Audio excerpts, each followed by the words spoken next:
All right, focus up. Scott Wilson, Dumbass Contractors. Just a quick one here. We've got Heartwood and Sapwood. Heartwood is the darker wood. It comes from the center of the tree.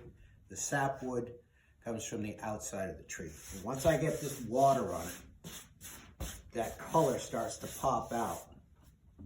So I can see how it's going to look. I get some more sapwood down here.